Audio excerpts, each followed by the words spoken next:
remember to subscribe and like. Hello, everyone, and welcome to another episode of BJ at the Movies. I am B.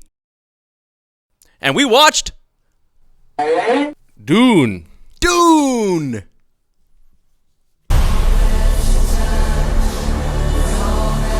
Alright, so you finally got around to watching Dune. Part 1. Part 1, because Part 2 is coming out. Well, I mean, I think this movie was created for the theaters, obviously. It's very good at being grand. It's a very grand movie. Grand. The scale is large. Scale. The accoutrements are sweet. Oh, sweet accoutrements. Yeah, getting loose. You gotta tighten this. They have that stupid machine in IKEA where they're pummeling it all day. Yeah. This doesn't last a year with me. I have no idea what you thought about it. You just watched it. It's fresh in your mind. Give me your thoughts about Dune 1.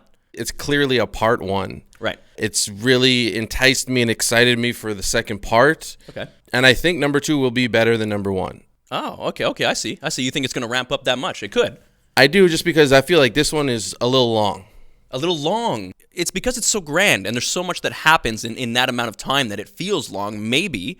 But, I mean, it doesn't necessarily, like, I wasn't being like, oh, I hope this is over soon. More, it was just like, there's so much stuff happening. It's a new universe for me to dive into and to sink my teeth into. But there's a lot of eye candy in the atmosphere that they create, the world, the costumes, the beautiful Timothée Chalamet, and little flashes of the beautiful Zendaya. It was kind of like being in school a little bit for the first hour, you know? You're being taught about everything that you're about to consume, and it's in a nice way, obviously. You're not in a dirty, dingy classroom with horrible lighting, some boring teacher that doesn't want to be there. So, it's an amazing production, but it still is, I was like, all right, catch me up. Okay. It's devoid of a lot of color and feeling and humor.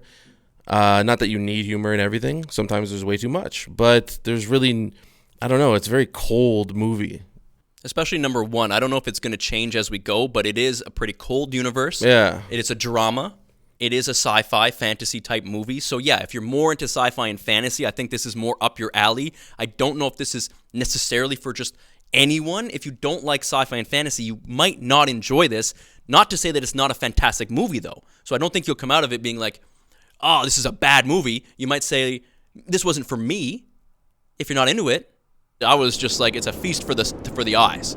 Feast for the senses. I mean, whether you're into sci-fi or not, it's just a story of these people are native to this land. They have a very valuable resource now, and all these jerks want to come in and take it by any means. They don't give a fuck about them. You get nothing. We're taking everything, and you just be happy we're not killing you. It's just spice, right? It's too slow. Go get the spice. We need more spice. Yeah. Speed it up here. Let's go. And they're like, worrying about the environment and shit. We got to take the spice. Yeah, and they're like, well, okay, we'll do that, but we could do it nicely, and we don't need to slaughter the people that are there or mistreat them. Let's find a way that we can, still do it. Give What's them the word? Give them a fair portion of the pie. Ethically. More ethically. At moral least. ethics, business ethics. Business ethics. Can't even say it, and most people can't do it. Yeah. Business ethics. The most gripping moment for me when I was like, this man is about his business and he doesn't care about anything else, talking about the big, floating, fat, bald, really white guy. Butterbean? White-looking guy, yeah. Is when Timothée Chalamet's dad is pretty much dead, but he puts him in a chair at his table and lets him lie there like... And I was like, oh, I'm in. When you have such a villainous, horrible, bad guy that'll do anything. Yeah. Did you like Batista's performance? I did like Batista's performance. He continues to impress. I mean, it wasn't like I wasn't going to be like, oh my God, this is his Oscar moment. It was more like, yeah, I think he adds to it rather than take away. I'm assuming he'll have a much more prominent role in number 2. Yeah. Yo. That was Jason Momoa. Oh, Jason Momoa. Yeah, crazy. Jason Momoa. I completely forgot about him. He was really good. Yeah. Not a massive role, but a very impactful, important player in the first part of this movie. So I'm excited to finish the story. Oh. Finish the story. 8-4. That's what my cousin said. Rid? Yeah.